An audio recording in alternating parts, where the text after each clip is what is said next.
This is the Mobile Tech Podcast, brought to you by worldpodcasts.com. Now here's your host, Tech Girl, Miriam Joie. Brought to you by Mint Mobile. Stay tuned for a special offer at the end of the show. Hi, and welcome to the Mobile Tech Podcast. I'm your host, Miriam Joie, and today is Thursday, January 30th, 2025, and I've got the lovely TK Bay here with me. Hi, TK. How are you? I'm exhausted. I'm tired. January just doesn't want to end, but I'm absolutely happy to see you again. You know, it's true. It's been a little crazy. Last year, I feel like it just was a whirlwind. And this year seems to be like just picking up where it left off, just crazy busy. It just wants to keep going. And the companies aren't getting the memo that like, hey, take a breaker, just breathe, take some time. No, I agree with you. So here's the thing I want to remind the audience, because I think not everybody listens to the podcast till the end. There is a video version of this podcast. If you want to see TK and me this week, you should go to my Patreon, patreon.com/tankgirl. That's patreon.com/TNKGRL, and subscribe, and you'll see there's a tier there for the video version. You get it in advance, generally about a day, 12 hours or so early, and you get to see us on video. You get extra content. Sometimes I go overtime. Sometimes you get bloopers, and you get to see us brandish phones like the ones we're going to talk about today. Some of them anyway. Also all kinds of other goodness. So please consider supporting me with Patreon, patreon.com/TNKGRL. Okay, so TK, you've been using the Galaxy S25 Ultra for about a week. So have I. And just over a week. Yep. No, we just happy 1 week anniversary. I want to kind of hear your thoughts. And also, we have other phones I want to talk to you about. I want to talk to you about a phone I don't have that you have, the Honor Magic 7 Pro. Oh yeah. And for the podcast, obviously here we do have it in here. It's a. Fantastic. I wish I had the white one, but we'll talk about the Honor Magic 7 Pro. And then, of course, I want to talk about this Realme that I showed earlier, the Realme 14 Pro Plus, which is always one of my favorite, the numbered Pro Plus series from Realme for many reasons. So let's just quickly go over some of the Samsung news, simply because, last week, Narav was on the show, we covered everything we could cover the day of, right? Actually, I can imagine, hot off the presses. Yeah, it was the day we got briefed, so it was the day before. And there's a lot of things we didn't know and a lot of things we've discovered. How has your time with the S25 Ultra been? Honestly, from the initial impressions when we got a hands-on, when we got a chance to see the devices first and touch them, play with them for that short, brief time before the unpack, I had an impression in my mind, like, not that much change. I was in that place where I was like, I feel like this is very much like a 24 Ultra with a minor change here and there and so on. And as I sat down and I started gathering my thoughts and I made the first video, just kind of recapping the specials and everything going on, I started realizing there's more to the story. And once you have the phone in your hand, you start using it. It felt different. Like the flat edges so first thing for me is it's lighter. The display is bigger, although I couldn't put my finger on it. It does feel like it's bigger, even though it's in the same spot. But the flat edges with the curved side, the corners on the side, actually does change the experience. It's giving me more S series. And I say S series, I mean before the Note or the Note became the S, we used to have an S series, which was a legitimate, standing on its own, and it was known for the curved edges. You were the phone that you would hold in your hand, and it didn't feel like it was digging in. And I appreciated that. So from the feel overall, the device feels fresh. It's fast. Obviously, it's still brand new. Cameras have been performing quite well. I was able to customize it, set it up, transfer all my stuff rather quickly. So it's been a positive experience for me. I will say, though, if I have to kind of circle back, because coming off the 24 Ultra, I feel like this is really it's not geared for the 24 series. It's not geared for even, I think, like the 23 series. I feel like Samsung's really targeting the 22, the 21, and the 20. Yeah. For them, I feel like this is a massive jump forward, especially with all the functions that you're getting in here, especially the AI functionalities. We'll talk about that. But in general, just overall camera performance, there's almost no shutter lag on this device. Images come out pretty crisp. I like the AI eraser functionalities that they added. Obviously, not just specifically to them, but like the new Gemini interface that we're getting with the system here. We're starting to see on other devices. Like, my Oppo and some of the other phones are starting to get it. So far it's been a positive experience. I'm finishing my thoughts to put together the review video. I know some people are starting to get their devices, so if any of the listeners pre-ordered, you may be getting a surprise email saying that your device is shipping or almost delivered. I saw some tweets saying that people got their hands on their 25 Ultras already. So Samsung is not waiting till the 7th when general availability is. They're just going to send them out now, which is nice. I will link to videos about the phones we're talking about that you've done. Mm-hmm. You've got a couple of Galaxy videos, but I think the one that I felt was the most compelling is the one around the initial one you did around the pricing, best deals, etc. My audience will eat that up, especially here in North America. My thoughts quickly on the phone after a week was it has grown on me. Now I'm still not impressed with the hardware in terms of like specs, but that doesn't really mean too much today because phones are really, really solid no matter how you cut it, no matter whose phone you buy today. What I have to say is that the slightly rounded corner and the perfectly flat sides have really grown on me in terms of look and feel. Yep. I think that was the right call. I didn't feel that way initially, but now having used it, I feel that way. Of course, better ultra wide is a great thing. Always appreciate it. Good battery life, good performance. I'm still not a fan of One UI, but it's fine. I changed the launcher. I don't even live in the One UI launcher. Actually, I'll be honest. I don't generally live in any launchers other than Nova Prime. So for me, there is a benefit to the new launcher from One UI is that if you set it to sort alphabetically, it does vertical scrolling now. Okay. Hallelujah. That was the only reason I was running Nova on my S Ultras before. But anyway, so the point I'm making is that overall it's very satisfying. It's grown on me. It's a very solid phone. I can understand how people are going to love it, especially in this market. Still doesn't cut it to me compared to a Find X8 Pro or a OnePlus 13 or Vivo like X200 Vivo Pro. X200 Pro or all the Xiaomi, even Xiaomi 15. Like I think that if you don't have that experience here, if you're North America, this and you're Android, this and the OnePlus 13 and the Pixel 9 Pro XL, if you're looking at, the best choice here that matches the Ultra, those are the phones to look at. But I have to say, I think Samsung's done a good job despite it being very iterative. What I think, as you said, the big change, the big improvement, and the big what I think most of the reviews are going to focus on is software and AI, and mostly AI. And really, you can get this on Pixel now. You can get this on OnePlus 13, on Find X8 Pro too. This Gemini integration now, the multi-app stuff. And so there's very little here that's really new because the day after me and Narav did the podcast last week, on the briefing day, which was early in the week, we found out that, that stuff is now available for pretty much anything run Android 15. So it was the exact same. I mean, we had the same experience last year. Remember, like when Circles of Search, but it took a little longer. It was more like a few weeks last year, right? I want to say Pixel was like right around the heel, but you're right. I mean, there are some things that we need to appreciate. That it's a collaborative effort between Samsung and Google, but it seems like Samsung has an agreement with Google to try to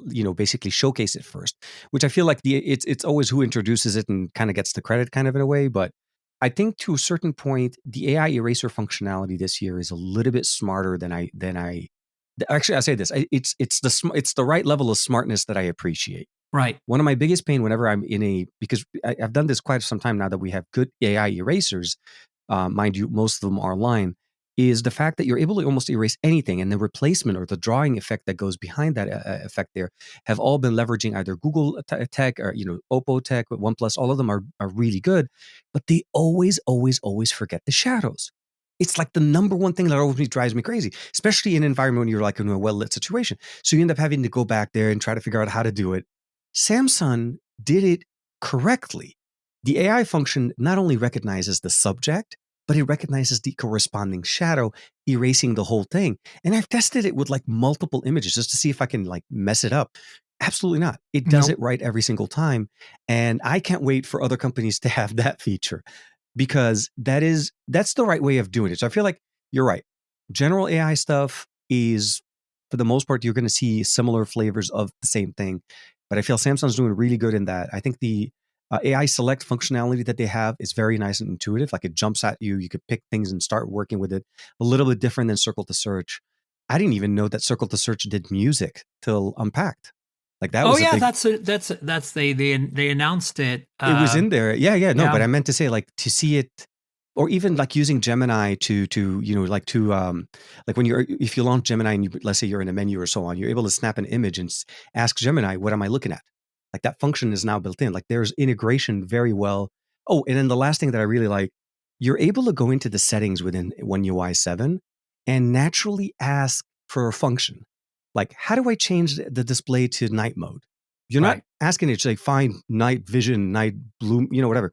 It takes you straight to the menu. Like this is it makes things a little more accessible. I feel like those little things are like nice things to have. I'm worried about when we get to the point where we have to pay for all of these because we don't know how things are going to be at the end of the year, but that's a conversation for a different time.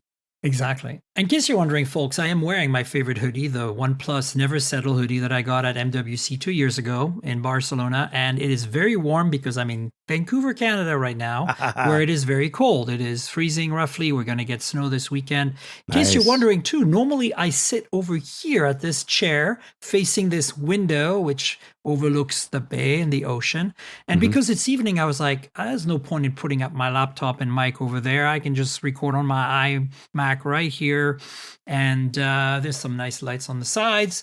So, that's for the video people who are watching right now. And while TK was talking, I give you a nice little tour of the Galaxy S25 Ultra.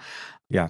Look, this phone is solid, but it wouldn't be my first choice, not because it's bad, but because these AI and software features are now pretty much everywhere, and because I want to push the envelope in terms of specs. And I feel that Samsung is not doing that. But at the same time, this does not mean it's a bad phone. It's also an expensive phone. If you look at what the OnePlus 13 and the Pixel 9 Pro XL are bringing to the table for their price point, I think Samsung's premium is a bit much to ask, especially when the stylus, the S Pen, does less because it doesn't have Bluetooth. And, we talked about that last week. There was this moment where we thought that Samsung was going to have a second pen you could buy, and it turned out to be completely false, which is incredible to me that they had a blog post about it. And then they pulled it. To me, it doesn't matter. I don't use the S Pen, but I understand for those of you how frustrating it must be to not have that functionality. And I don't understand. Like this, for $1,300, I think it's ridiculous that they didn't spend the money on a Bluetooth radio on this. So... And the pen is technically a little bit bigger than last year's pen, which is a weird experience to see. You would have assumed that things maybe get shrunk down because you took things out of it. But look, if we have to compare to the market as it is in the US right now, this is one of the top choices you have. You absolutely, like you said, top three, absolutely hands down. Is it the most expensive out of the three? Yes. But I also feel like it's kind of like a style of functionality. I'll say this personally because my wife loves her S23 series. She's on an S23 Ultra. She was on an S21 and even S20, and she will only upgrade from a Samsung to a Samsung. She likes Samsung regardless. And I feel like for those users that are fans of the ecosystem and they're basic, I'm not going to call it like hardcore, but like very much fans, and this is what they like, and they like the color science that Samsung provides. I feel like it's a natural progression from anybody from like two generations of a device, because I feel like you said, at the 23 and the 24, the minor upgrades on the hardware are there. I think the SoC, as powerful as it is, we're not tapping into all of that power. No. We're getting Lamborghini, but we're not using the Autobahn. Benchmarks are a bit mixed too in terms of, is it really that much faster than a regular 8 Elite? If you're one of those people that really cares about that stuff, I get it, but I think this is irrelevant, frankly. Even the Dimensity 9400 is a solid choice on the absolutely. X series. So, look, I think it's great. I like that some of the AI features, especially the photo editing, is on device now. It's great. You don't have to worry about an internet connection, et cetera. So there's lots of good stuff in there. I think that some of the customizations that, as you said, the fine settings using AI by just asking a simple question is really nice. It's going to help a lot of users. I do want to move on to a phone that I do not have, and it's the Honor Magic 7 Pro. You've had it for weeks. Oh, I've had it for... Can you give us a verdict? Can you give us a rundown on what makes this phone so compelling to TK Bay? So Honor for me has been a company that I've always appreciated because Honor always kind of in the past used to give us the massive bang for the buck. And it was always, the underdog. It was an online brand. Now it's moving to being more and they're on their own and they're doing a lot of great work. The Magic series, or specifically the Magic, like the number series, the Pro, the Magic 7, the Magic 6 and 5, these are their flagship. These are literally their best of the best that they offer us. And they don't skimp on the features that they give you there. This year, they took it to the next level in, again, some of it is obviously iterative. We've seen this, that this is as yearly upgrades are going through. But again, they're targeting earlier generation, Magic 7 series devices. I took mine with me on a vacation to Japan with the family, and I appreciated all of the capabilities that it was able to do. The telephoto lens, the main camera, the front-facing camera, the screen unlock, the audio experience. A lot of the things that they've put in here with the work that they've done just, again, gives us the best experience that Honor has to offer. I did have to wait till the beginning of January as well to pick the update for the new Zoom functionalities that they were advertising. Right. That took a little bit later, but in general, the phone is a solid phone. Again, running the latest SoC, Snapdragon 8 Elite. We have the Magic Desktop experience, both wired and wireless. I think in general, from a smartphone, if you're a fan of Honor and what Honor stands for, especially with the UI elements that they offer, it's not going to disappoint. The cameras are solid, and it's a natural progression. It's hard for me to pinpoint on one specific thing that will make it maybe beat something else. It just stands on its own so well. And the cameras just always, I showed it in my videos, and there was a lot of beautiful images in Osaka, in Kyoto, and in Tokyo when we were there. Nighttime photography is really good. And the front-facing camera is really clean. It's crisp clean. It's truly like main sensor on the back type of experience. Right. So in general, I would say if it just depends if you're a fan of the image processing that Honor does, and that's going to be kind of like, for me, a camera now defines what a device is supposed to be. It's not going to disappoint when it comes down to performance. It battery lasts forever, almost 6,000 milliampere there, fast charging. I wish there was a charger in the box. That was my only kind of, if I had to kind of point a finger to something, because not everybody has proprietary Honor chargers. Right. And they don't, you know what I mean? And they don't use standard chargers. So when you want to get 80 wireless and 100 wired, you do need to have those chargers. And unfortunately, the boxes are skinny, which I feel like I appreciate, for everybody looking at it. Here's right there. But we lose. We're year over year, we're losing these chargers. We're getting, special tech. So congratulations to Honor on another magical device. Honestly, I wasn't able to go to the launch event. Hence the name. Yeah, it is. It's hard. I can't find one thing to say about the actual device that would concern me. It runs the latest software, has enough RAM, storage, everything that you need to do it. Gaming, really nice. The slightly curved edges are beautiful. Mm-hmm. It is a flat side, so you had that flat plus curve experience. Yeah. But I think in general, it delivers on what Honor promises us. It's just the best of what they have.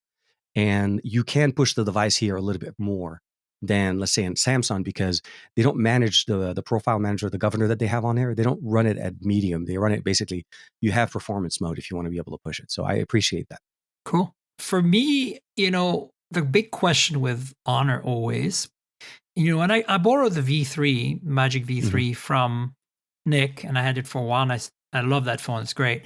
My question, though, is how is the software? Because the software has always been a bit of a kind of a meh thing for me on Honor. It's feels like, EMUI was 4 years ago, 5 years ago when it's still for better or worse, it's still technically EMUI for me. It feels like EMUI / Magic UI. They're very much the same. Like if I pick up an Honor, if I pick up a Huawei, I still feel like I'm in the same ecosystem. But it feels old to me. It feels like it needs a refresh. It feels like it's not. Yeah. I'll say this. I think the biggest change that they've done within the last few years on Magic UI was not on Magic UI 7, it was on Magic UI 6. And that was when they allowed us to finally have swipe down to notification as opposed to having global search turned on by default. Right. I think that was my biggest appreciation day for with the UI. To me, it doesn't bother me as much as I thought, because at the end of the day, which is the weird part about it, I always love to install Nova. So it takes away there's a few systems that I like to stay in when I'm able to customize them to the level that Nova allows me to do. And that's usually when, like with Samsung with One UI, when GoodLog has the module home up, I will live in One UI home screen because I can customize it a little bit more, and I appreciate it. Honor lets you install third-party launchers. So for me, that's what I've been using. So overall, I didn't really have a lot of concerns. And as a third-party launcher, it was running pretty well, which tells me again, Honor's optimizations are really nice. So as far as what they have with Magic UI, and I know friends that like it. Some people don't. Some people feel like you said, I'm in the middle kind of situation. Yeah. They're due for an overhaul. So maybe we'll see that in the near future. But it is, I mean, quite robust customization wise, always on display, functional options and all of that. They're trying their best to improve it, but it still feels like, we've been looking at the same thing for a few years now. All right. So final question. If I'm in Europe and I can buy the Honor and I can buy the Find X8 series and I can find the OnePlus 13, I can get the, I don't know, like some other phone like the Vivo, maybe. Okay. Oh, the X200 Pro. Yeah, that's where the market is. Why should I buy the Honor? Like what would make you go like, like with Samsung, it's the S Pen, right? Mm-hmm. With Pixel, it's the Pixel software. With, OnePlus, it's the fact that it's in Oppo available in North America, fully supported. Absolutely. With that awesome experience, right? The never settle. Mm-hmm. But what is it with Honor? Like the portrait modes? Because obviously they go on about this. Mm-hmm, yeah. Like tell me what the audience should know and why they should pick that phone. Okay. So what Honor provides us right now in the markets that they're available in, at least on their flagship side, obviously the experience changes differently depending on where you are.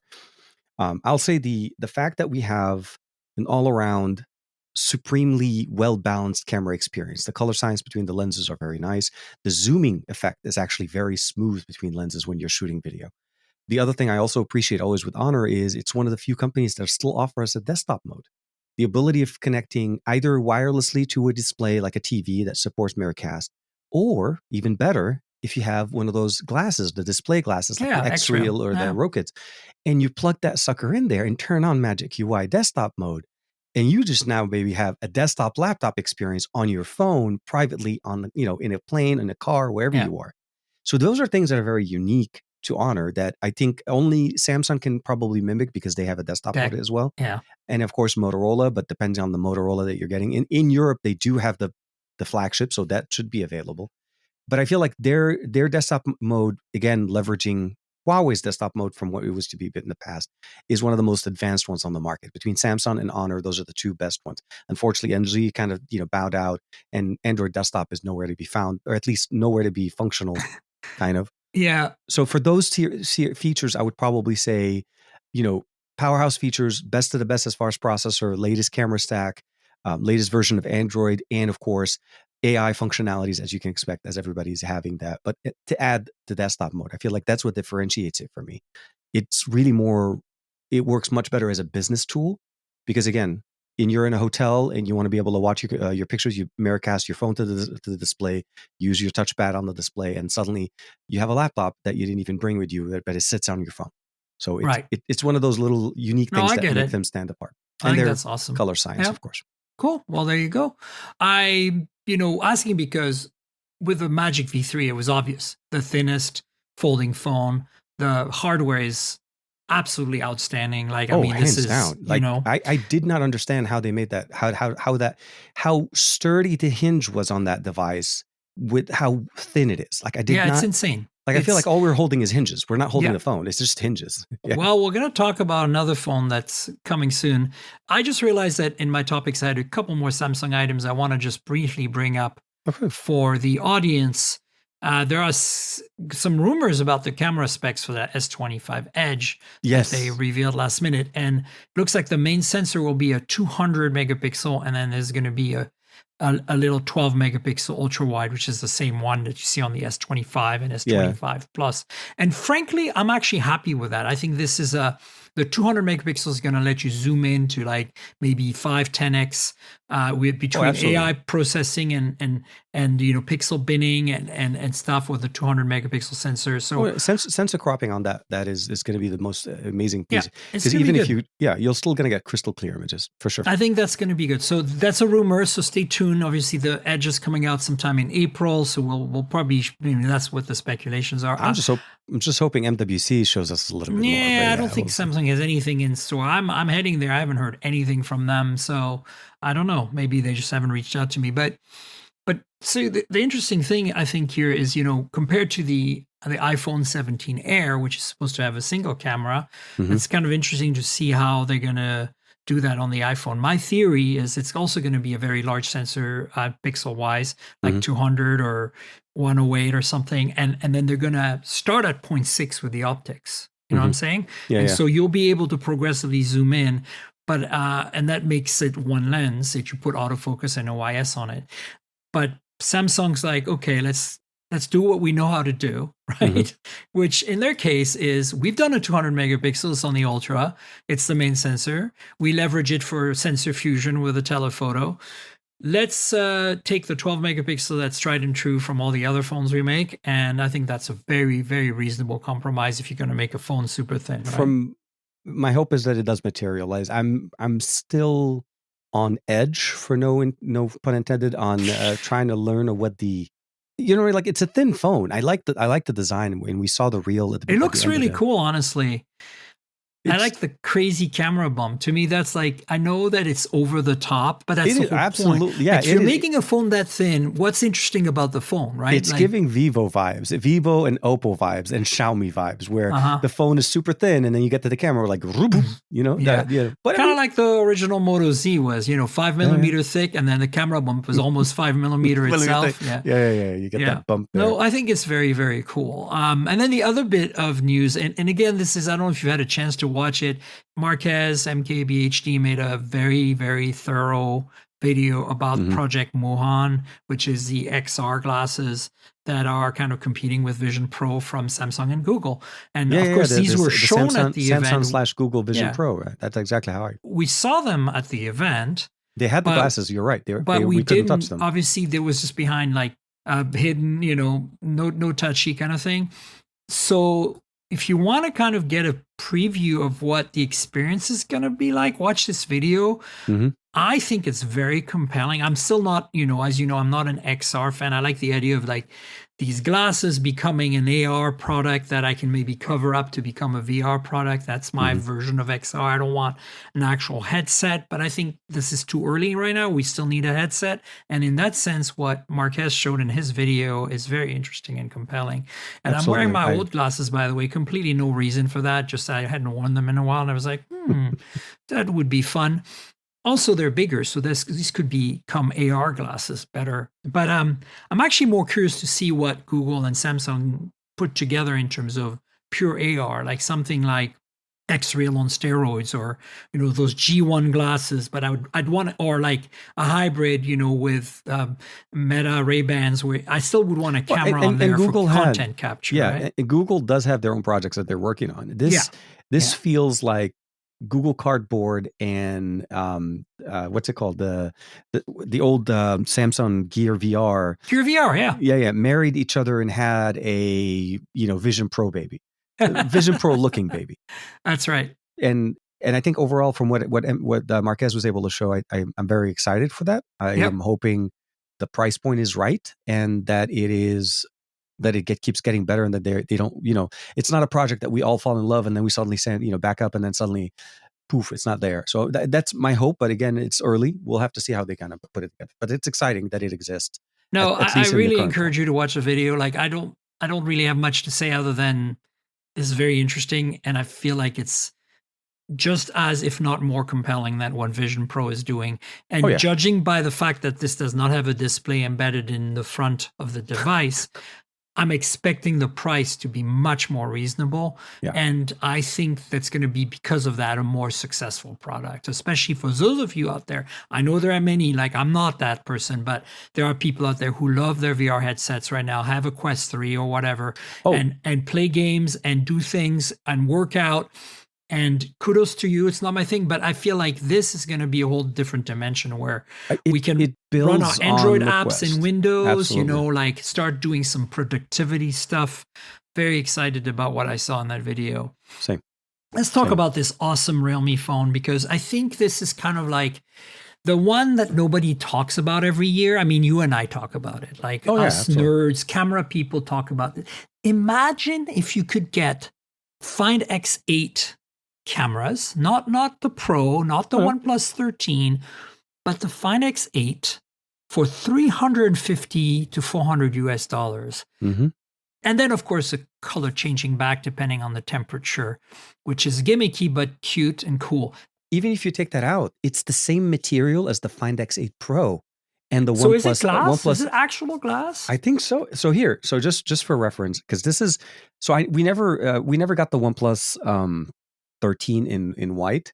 Render cache has crashed. Okay, Oops. It's buggy.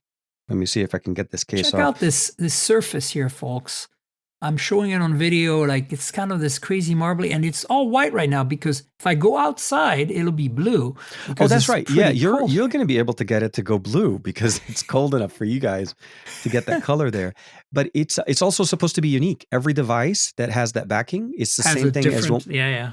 We like you and I both have the phone, but we both don't have the same pattern. But correct. So here's what I mean from my standpoint.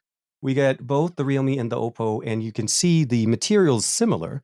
Obviously, we have the color changing effect here, which is a little bit different, but they're very much like they look like they literally just. I love the fact they could just copy that, right? They could be like, "Hey, hey, Oppo, can we just take that design, like, please?" Yeah. So you get that color effect, obviously, and this one turns. We get blue tones that turn on as it gets colder.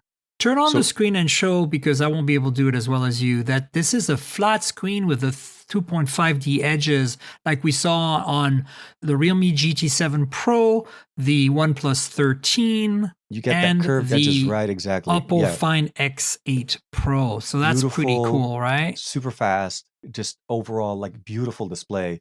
And it just absolutely, like, you get that curvature ever so nice so that you don't have that edge to hurt with. Yeah. Now, it isn't flat edges. It is curved edges all around. It's curved all over, yeah. But you got the IR blaster at the top, the bottom, beautiful bottom, just the display itself is just absolutely gorgeous. This is why I like to have TK on the show. For those of you who are watching on video right now, like, you're getting a total treat because of the overhead cam. Mm-hmm. Overhead cam. It's like I've used to, like, it's like I've done these things before. No, I've always had my system set up to do for recording, and I also have it connected to the laptop to do streaming. So it's beautifully, and it's a large display, great cameras, and again, the good processing overall. Like, it's obviously not a flagship, but it's a mid-range processing and very, very budget friendly. So let's talk about it. Bring your face back for a sec.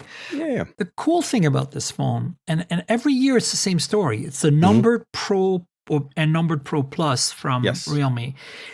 Every year you're getting essentially a top of the line camera phone in a almost budget, mid-range-ish price point. And to do that, they don't generally sacrifice the screen too much. Now, this is not the same. It's not as bright as the flagships, but it is a good 120 hertz, 1080p OLED, and it's flat this year, which is great. And more importantly, what's cool about this phone is the camera system. You still get a big battery. You still get fast charging. You still get a decent mid-range processor. It's not like killer, but it's not bad. So I think in that sense, it's a pretty decent mid-range, just like budget phone. But also you get these cameras, and I'm just bringing up the specs right now because it's like, wow, this thing is amazing. 14 Pro Plus. 5G. Yeah. GSM Arena for the win. We want to give them love, GSM Arena. Okay, so here we go. Now, get this. Here are the cameras. 50 megapixel f/1.8, phase detect autofocus OIS, 1 micron pixels. That sounds like the same main sensor as the Oppo Find X8 on Pro. Yeah. 50 megapixel f/2.7, pretty impressive. 3x telephoto, 0.8 micron pixels, phase detect autofocus OIS. And this is the tri-prism system that we saw on the other phones, but with a smaller sensor. So I think it's roughly the same as Find X8 non-Pro. And then the only place where they kind of cut a corner is it's the generic Realme BBK Group 8 megapixel f/2.2, ultra wide, right? But that's fine, like, for that price. And I think, you're not getting the same image processing quite. No. You're not getting that AI and that burst mode, crystal clear, or whatever, crisp, stuff. But I've taken a few photos, and honestly, it's pretty damn good. It's not like, it's nice to have a real 3x telephoto with real OIS, not like the OnePlus 13R, we put a 2x telephoto without OIS in there, and it's good for portraits, but not really for anything else. The R series it's definitely the main sensor living experience type of a solution. Yeah, and I'm not saying it's a bad thing. I'm just saying that, thank God the 2 megapixel sticker cams are going away and we're actually getting real cameras now. I'm just happy they finally listened to all of so many years of us like, please take off the sticker cam. I know. Please. I know. Yeah, just put a sticker. But that being said, can we go to 3x telephotos with OIS if we're going to go to telephoto so we can actually get serious here? And maybe 50 megapixel makes it also that you can, do in sensor crop and get the 2x, so you get 6x, and then on the main sensor you get the 2x, so you actually get like almost lossless 2x. Absolutely. And then you get this nice up to 5-6x or so, you get really good photos. And I think for $350 to $400, yeah, it's hard to beat this phone. And I remember, I forget, so like in general, I don't really see a lot of Realme devices in general, but last year during one of my trips, surprisingly, with Realme to Bangkok to cover some of their AI, it was an AI summit for them. Yeah, I saw couldn't quite a make bit it. of people. I saw a lot of people using Realme, we were talking about like the Realme 13s, the Realme 12s, with the beautiful. And back then they were also doing the faux leather, the vegan leather covering in there. They always tried to give you a great visual experience on the phone from the outside, and it is tailored to fit into that budget. But because Realme is, I feel like the flagship killer, truly, like if you had to kind of embody what Realme stands for, because it's somewhere between Oppo and OnePlus, right? OnePlus is established; it's their own brand. They're brick and mortar. They're available online everywhere. Oppo is the premium version, and Realme is the middle child that gets the benefit from everybody. It's like, hey, I'll take this from here. I kind of feel like Realme is the new OnePlus in many ways. Yeah, right. Yeah, absolutely. And I feel like like you look at these specs, like 6,000 milliamp hour battery, 80-watt charging, Snapdragon 7S Gen 3. Yeah. You get up to 12 gigs of RAM, up to 512 gigs of storage. They're not messing about. This is actually, I was wrong. This is not a 1080p panel. This is a 1220p panel, 1272 technically. So like, wow, they didn't even skimp on resolution here. Like, this is pretty amazing for this price point. Think of course, there's OnePlus 13R, which is a bit more than that. But then you have things like the Pixel 8a and the upcoming 9a. Like, they're going to be as good camera-wise, but they won't have a telephoto. So, it's trickery more than optics. And then you're not going to get the fast charging, the large battery. Nope. And I'm sorry, but Tensor, okay, maybe Tensor G, what is it? G3 on G5. the 8A? On the 8A, it's G3. On the 9A, it's going to be G4. Yeah, we need to go to the G5. G3, I believe, is probably about the same as the Snapdragon 7S Gen 3, or maybe a little better. But we're not talking about, we're not talking anything close to an 8 Elite here, okay? So. No. And this is also I would say the most cost-effective version of the 7 series. Yeah. So the 7 Gen 3 is the legit powerhouse of the 7 series. 7S is the one slightly slower. I don't know. Sadly to say that the S stands for that, but essentially it's again, I always love to say this. Whenever you get a device that has these type of combinations and you're seeing the benefits so on, you always have to understand there's some tailoring that has to be done to bring the price down to a certain point. The SoC is actually one of the most expensive components of a device. A lot of us don't realize that. Like, going to an 8 Elite or going to a 9400. It's $190 for an 8 Elite, folks. You know what I mean? Like but when you factor into, let's say, $1,000 phone from like OnePlus, that's literally 20% of the budget on that phone is into the SoC. Where Realme can come in and say, look, we'll go with a 7S Gen 3 here. We're going to compromise maybe on the ultra wide in there, but still give you great main camera and telephoto. So again, I feel like they do the right experience on the Pro Plus. And of course, it can kind of steps down as you go down into the standard Pro and then the standard 14. But I think it's a compelling story, and I feel like it's always appreciated. And it supports bands, at least in my area on T-Mobile. Yeah, we're able to pick it works fine. Yeah, T-Mobile 5G works perfectly. Same. And I'm also using it here on TELUS in Canada. It's just fine. Yeah. I'll link to your video, TK. Appreciate it. is pretty complete. So folks, check that out. Also linked to TK's video on the Honor and on the Galaxy so far. Maybe your review will come out by the time I publish. I've done a few videos on Samsung. You've got a couple right now. Yeah. You've got your review coming. That's why I'm thinking. Absolutely. Folks, we've got a bunch of news I want to go through. There's a couple of things about nothing we should talk about for sure. The phone 3A has leaked in detail. Yeah, I know. And so maybe a 3A Pro as well. There's one that looks like it has 3 cameras. That might be the 3A Pro. So just keep in mind that's happening soon. The date for this launch is at MWC March 4. Yep. So that's actually pretty exciting. It's a month away. A little over a month. Yeah, a little over a month. Stay tuned for that. I'll be in Barcelona covering all the goodness on the podcast there. So I'm very excited about this nothing stuff because it's been a while since I've had my phone hands on a nothing phone.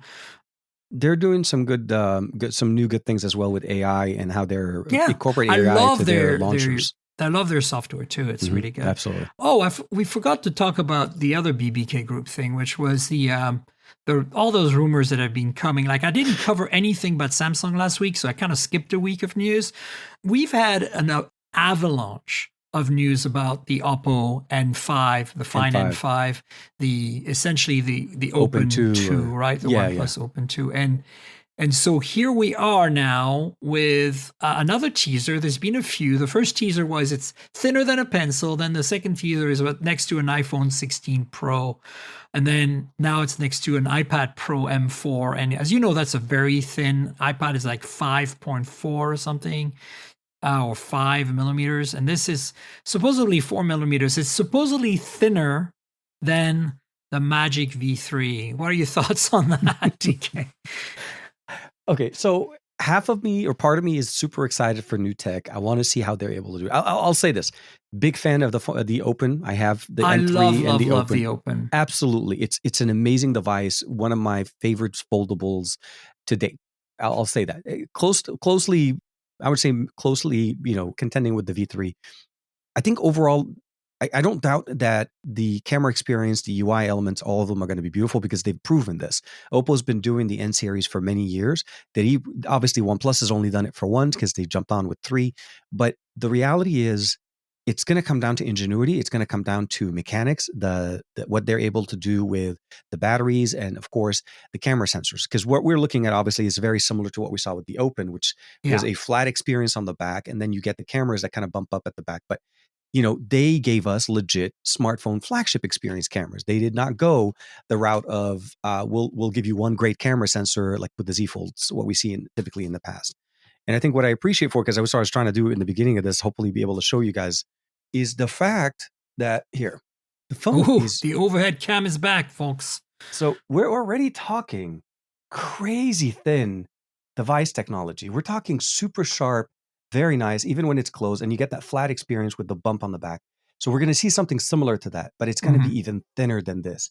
Like you could see, they're shaving spaces away from that. They're going to make it even thinner. Here, you could see it there. They're shaving space from that to make it as thin as the USB-C port. Yeah, it's insane. And we know it's possible, but we haven't seen that from Oppo before. So anxious, excited, a whole bunch of different feelings. And the fact of the matter is, again, it's all going to be around MWC. So timing is of the essence. It seems like February is going to be, I don't know, want to call it Fectober. That just doesn't sound right. But you know what I mean? Like it's just Febtober. Febtober. Febber. Oh God. We are going down the rabbit hole of insanity here. It is MWC though, so I feel like at least they're doing it around the right convention, right? Like it's not like all around one. This is fantastic. CES. Couple of things to know. I will try to put links as well for this. There are a couple of other things you should be aware of. Now, I'm speculating, but I'm pretty sure we'll see the tri-prism telephoto this time again because it's thinner, takes up less space. The other thing is very strongly rumored because it actually exists on Snapdragon Qualcomm's website.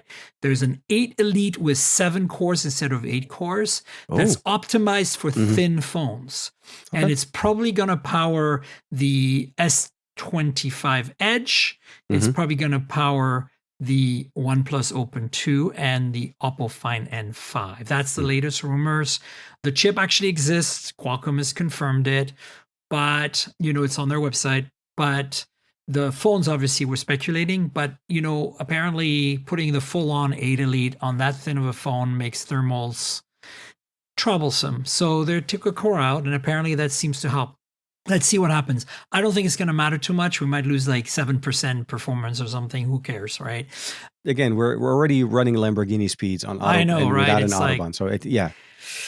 So that's exciting to me. Let's see, what else do we have here? Oh, we talked about Pixel 9a earlier, and now we actually have an idea. This is a leak of the launch date, March 19th. So as soon as we get back from a Mobile Congress / South by Southwest, if you are going to Texas, to Austin for that, you're going to get a Pixel 9a. Now, we know what it's going to look like. The leaks have been all over the place. Absolutely. The visor's kind of gone, which is a bit weird. I think that it's fine that it's flat to me, but it would have been nice if they had the outline of the visor somehow, or a different color. It's a look that they've been building, and they're trying to make it into like a recognizable icon.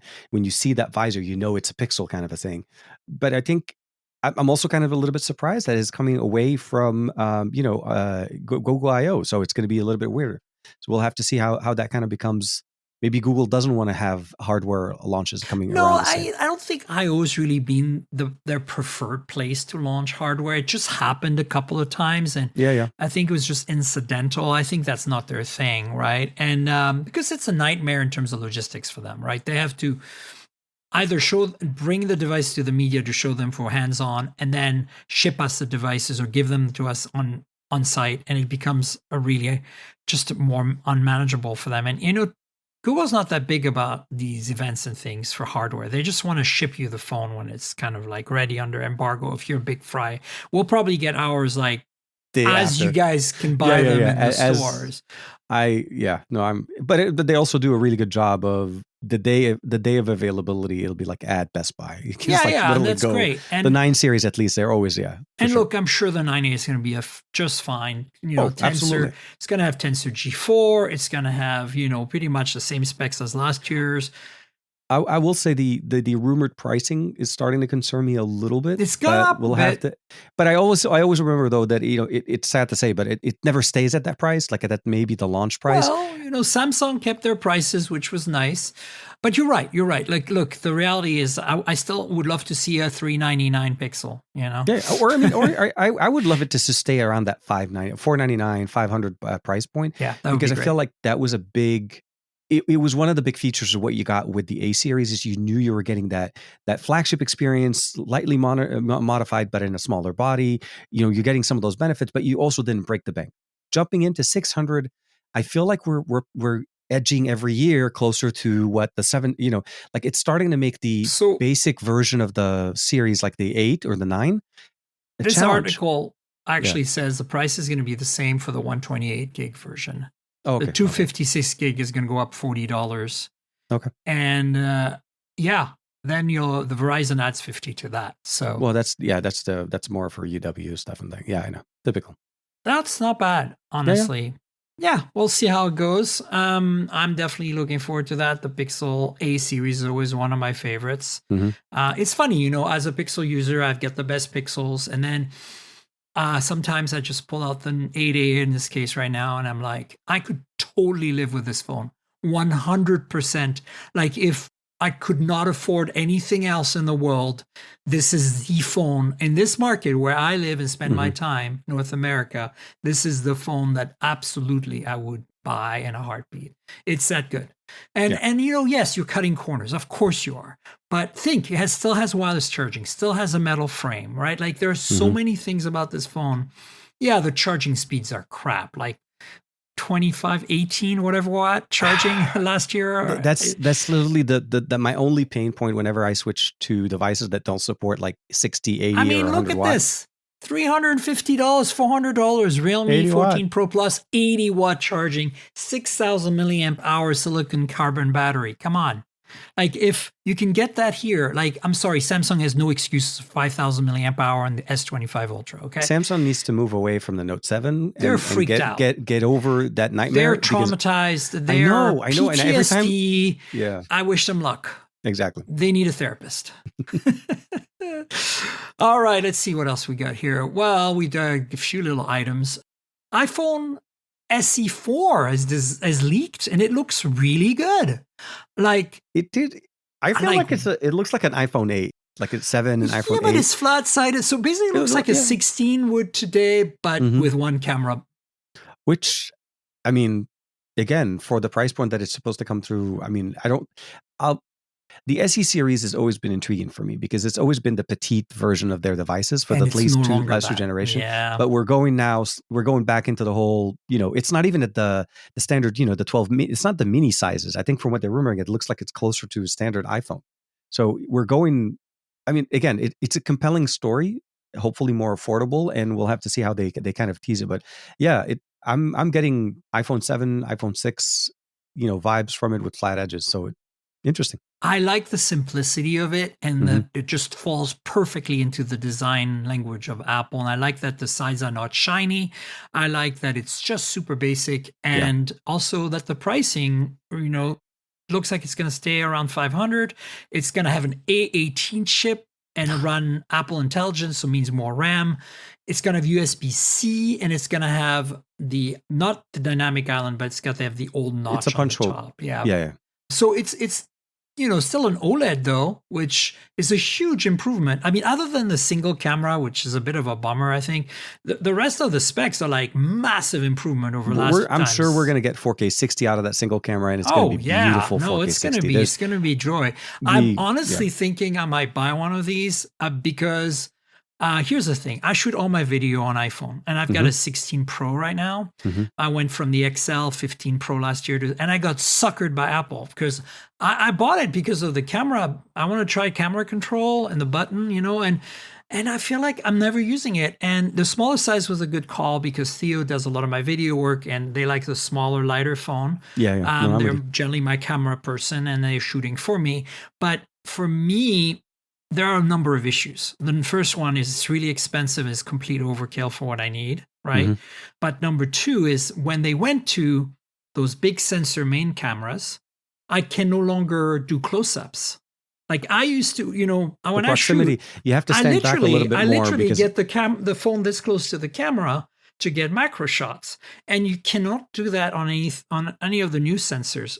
You can on the ultra wide though, which is interesting. So I shoot on the ultra wide and I crop 4K and I crop to 1080p, right? And that works just fine. But that's kind of a waste. I'd rather shoot at 4K on the main sensor. If this is just the old 48 or the old 12 even megapixel sensor, it might not have a beautiful depth of field for real photography, but for video, for my needs, if it can focus up close, I might just buy that simply because that's all I need for my kind of video work. I'm with you. Such a hassle to be shooting ultra wide at 4K and cropping to 1080 right now. Like I'm just like, no, I mean, I went from an iPhone 12 right to the 15 Pro Max, and I thought, oh great, and then I tried shooting a video with my normal setup, and I couldn't get any close-up focus. I'm like, what have I done? I've screwed myself over. So I adapted by using the ultra wide, but then it's a 12 megapixel ultra wide on the 15. So I went to the 16 Pro as well for the 48 megapixel. Now I actually get, even though I'm cropping, I'm getting better quality, better pixels, better light, better source. Better source to be able to. The reason I'm gung ho about this is because I like the looks, but I think that this is a very important phone for Apple. Theo uses an SE3 as their main phone. They have a Moto Razr Plus as their Canadian flip phone for Android. So 2 countries, 2 phones, I have a Pixel as my main phone, US phone, but as my Canadian, I swap SIMs constantly because I don't really use it for phone calls and because texts. you can. I'll say that. I do want to emphasize. you can switch SIMs Well, on an iPhone in Canada. Well, that's right. My iPhone in Canada has SIM slot, and it'd be interesting to see if the SC4 follows that suit. But Theo, they kept to the SC series because of they love the home button and the fingerprint sensor. They don't like the Face ID stuff. So it'll be interesting when their phone finally runs out of steam in a year or two. Will they be okay upgrading to something that has Face ID? I mean, I'm sure they will, but also it's a bigger phone. So I think it'll be interesting to see, what Apple does in terms of sizing, if they ever go back to a mini phone. I feel like the SE took over what the mini was supposed to be in many ways. But the fact that they're going bigger now than what the mini is, this is where it kind of the question basically comes up and says, like, so what is your small form factor phone now? Yeah. If everything is in there. So is it just the standard iPhone, the 16 or the 15? Those are going to be your standard smaller sizes. I think for the price, I think it's hard to say no to it in a weird way, like especially from an iPhone user. If you're trying to get into the ecosystem, it's a great entry level device. It's running relatively recent hardware, software, and it just doesn't have the same stack on the back. But then again, it's an SE. It's not intended to be the full experience, and you can step up if you want to as your second upgrade or third upgrade. And I think Apple does a great job in setting the standard there. And again, the 9A series is purely an answer to what Apple was doing. Yeah, exactly. And remember, this phone will have wireless charging. This phone will have a metal frame and a glass back. All those benefits. This phone will be exquisite. Yes, I wish I had a cheap 8-megapixel telephoto like that. That would have been really nice. Once the SE gets a telephoto, I hate to say this, but it'll be hard for me to recommend the regular iPhone, even if the regular iPhone gets 120 hertz display and all of that. Because look, iPhone's experience, very much like Pixel's experience, is built on the software. And if you get that software experience, you're done. And right now, the only gatekeeping they're doing is the cameras. It's a hard, they're trying to keep it limited on hardware. But I mean, again, Pixel has the same conversation every time an A series comes out. The standard version of whatever the previous year becomes an almost moot point there, that like there's no reason to look at it. Yeah, it's hard. It's like you're not cannibalizing it, but I feel like they still have a telephoto on their $500 phone, though. No, absolutely, they do. And again, the compelling story is this is an SE, not a standard series. So we're talking in addition to their 17 series that are going to come out later in the year, we're looking at standard, XL, and then you get obviously the Pro Max, and the SE in the same year. So it's going to be people will definitely have a lot of good choices to be able to pick from, and they're not going to be disappointed because, as you said, Apple intends this to be available in everything. Yeah, which I think is Apple's main selling point, the AI function. 100%. Everybody is. Once it finally ships properly, it seems that it's very limited right now.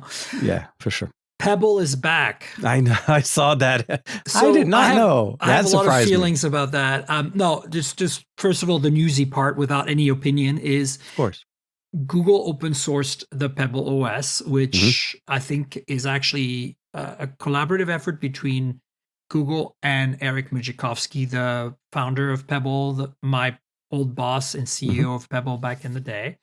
And that's cool because that software wasn't going to go anywhere and Fitbit wasn't going to use it, or rather Google wasn't going to use it. They bought it and they sat on it. So they did that. That means anyone can now make a Pebble smartwatch with modern hardware. That is freaking brilliant. But what's also more interesting is that Eric Mujikowski, the guy I just talked about, he just announced that he's going to make a new Pebble watch that's very similar in specs and as the old one. Of course, modernized a little bit, probably thinner, lighter, probably has better, faster chip inside, and probably all the sensors for health and fitness, which they had a little bit of that at the very end of Pebble. But I think that's cool, and I wish him luck. I think he wants to keep it very low key, no VC funding. He's self-funding the whole thing, no crowdfunding. He wants to, have a very small team working on this, low volume, hacker friendly, which is all what Pebble was. And I think as a kind of fun side project, this is great. And I wish him, Eric, I wish you luck. It's going to be great. I'm looking forward to trying it out. That being said, I'm really hoping someone else will take the OS because I think Pebble OS is brilliant. I know the team that worked on it. I know some of the software engineers went on to Meta and Google and other places and are absolutely some of the best people I've ever worked with. And I want that software to run on a super light, super thin, super long battery life OLED watch. Like, I don't care for this, e-ink display that Eric and his new project wants to maintain.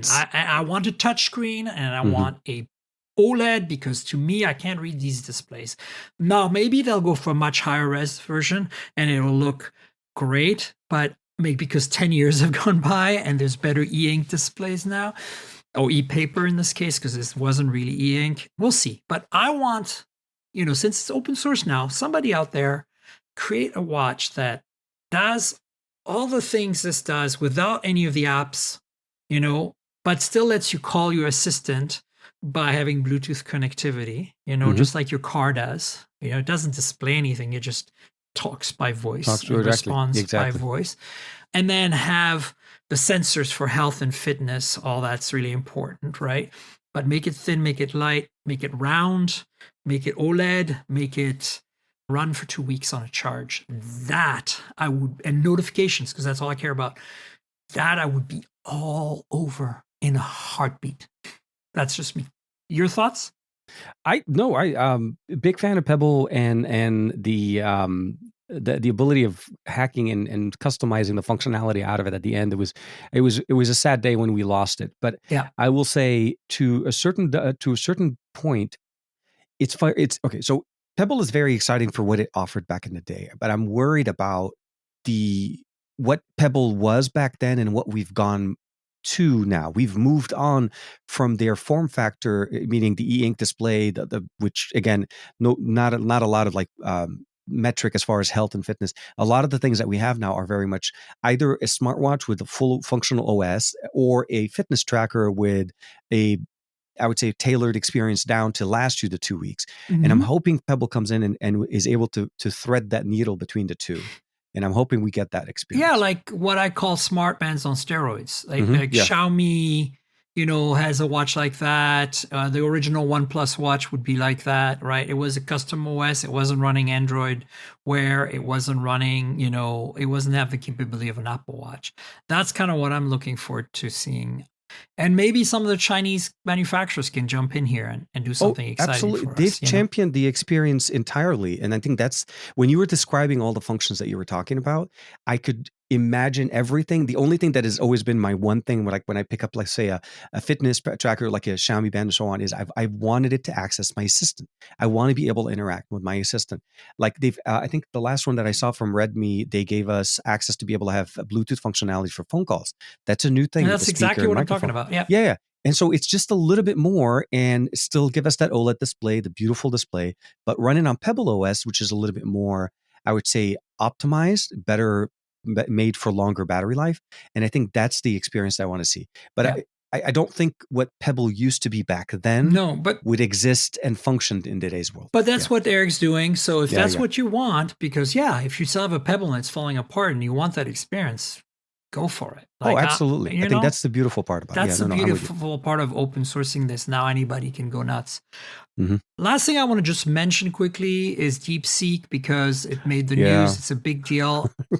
As you know, I'm not an AI stan, but I am a believer that AI is important and will make our lives better. There'll be a lot of turmoil getting there, but I think it will. Yes. That's how I feel. However, I like disruption too. So I'm very excited to see that this open source, a lot of people are not talking about this. DeepSee, you can look at the code. And as a former programmer, that means that you can see if there are any security issues. You can even run it locally. That's the other thing. You can download it and run it entirely on device. The good news here is that the Chinese company has come out with a new AI model that's very similar in performance and in capability as what OpenAI provides, but runs much more efficiently on much lesser hardware. I mean, still needs some oomph, but not like the kind of oomph that the existing models use. And it's disrupting the industry, and I think that's healthy. And again, if you've listened to me, and I can rant about this, I'm a big proponent of Chinese cars coming to North America somehow, because I believe we need this disruption, and Europe as well. And it looks like Europe, it's happening, and even Volkswagen is now thinking thinking, because they're having to close plants, to keep those plants open and kind of become like a foundry, as it were, for the Chinese manufacturer, like TSMC does for, MediaTek and Qualcomm. I think this is very smart. This is the future. I want this protectionism that unfortunately our new fascist regime is bringing to the table is not going to work for this country. We're going to be behind in tech if we keep up with that. Absolutely. And so I'm glad DeepSee came around and just like messed everything up for a few people for a few days, because it ruffled feathers. Absolutely. No, don't get me wrong. I think it's it's the competition that we want, and the fact that like when we start talking about the fact, like again, at the end of 2025 or at some point or another, AI is going to become a paid service. And I think we're starting to see the writing on the walls. Companies want to start making money off of AI. And we've had nothing but it's expensive. It's super expensive. You need the latest hardware. You need all of this stuff. And then DeepSeek walks in and is like, you know what? Not really. We could do it with much less. It's good. It's great. And I think if anything else, it just, like I said, opens up the door for other companies. I think if I'm not mistaken, there's also more models that are coming out of China as well that are trying to even compete with multimodal functionalities and it's still being open source. Bring it on. Yeah. And bring it on. I want Huawei to come back, and I want the Chinese manufacturers to come with their cars. And look, let's not kid ourselves. Americans are still leaders in software.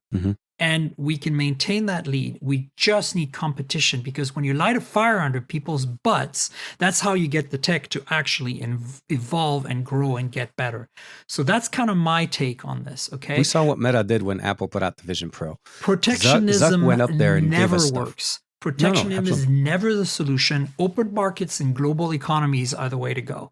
Yes. So I hope that our fascist regime gets some reason in their minds, especially the billionaires running the show behind the scenes, since they're directly, in this thing. Like they can't, you can't protect what you have by blocking. Like, this is stupid. Think about how you got and also where you expect are. year-over-year gains and growth when you're not competing. You no longer you're sitting. You're just basically incrementally giving things, and people are going to see through this. This is not You're not going to be able to stop the Chinese cars from coming. They're going to come through Mexico or something, and you can close the borders to that. And then what? Like, what if the American car makers start doing so poorly that they also farm out their factories to Chinese companies? And these Chinese companies already exist. Volvo, Polestar, Lotus. These are common brands. They're completely owned by the Chinese these days. You can buy them in the US. So I don't know, guys. It's a slippery slope, and we really need to stay away from it. So that's kind of my closing thoughts for this podcast. A little political, but you know me, I never stay away from that. And, with this mug, I think I tell everything right there. I like it. TK, tell people where they can find you on the internet. I always simple enough. TK Bay on YouTube, just look me up there, and of course TKDSL8655 on Instagram, Twitter, and X, and all the other socials. But as always, just look for the beard and let it guide you. You'll find me very easily. I love that. It's so good, folks. Please subscribe to TK's YouTube channel. He also has one in Arabic. If you want to subscribe to that as well, which is really cool.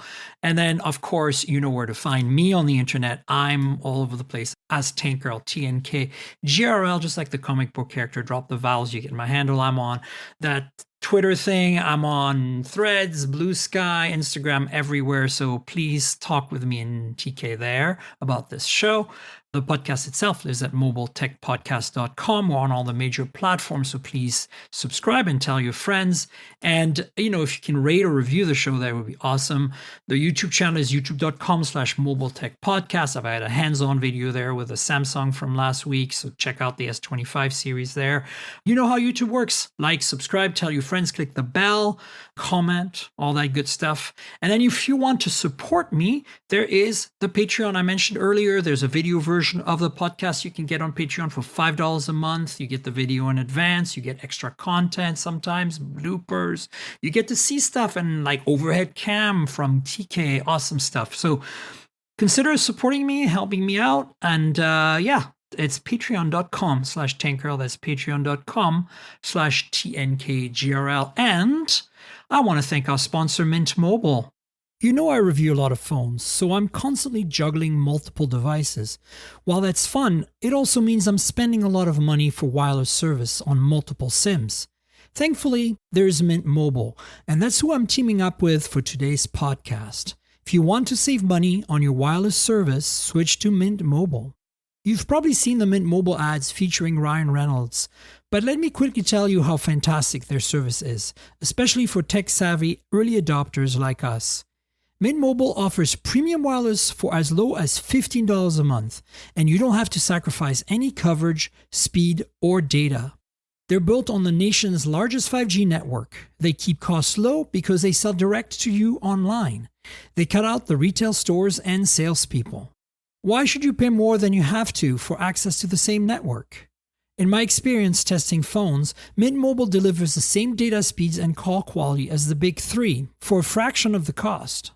Switching to Mint is super easy. Thanks to their eSIMs, you can sign up and activate immediately right on your phone from the comfort of your home. No more standing around waiting in line at a big wireless store. You can keep your current devices and phone number and easily switch services. And if your phone isn't eSIM compatible, Mint will ship you a new SIM card free of charge. The whole process only takes 15 minutes, and if you get stuck, Mint has a great customer service team to get you through it. All Mint Mobile plans include unlimited nationwide talk and text, plus lightning-fast 5G and free mobile hotspot. Mint will show you how much data you use each month and recommend plans that save you money. Mint also offers a modern family plan that lets you set up a super affordable family plan with as little as 2 lines. Use my link, mintmobile.com/mobiletech, to get premium wireless starting at $15 a month. Stop paying more than you need on your wireless bill and start saving big with Mint Mobile.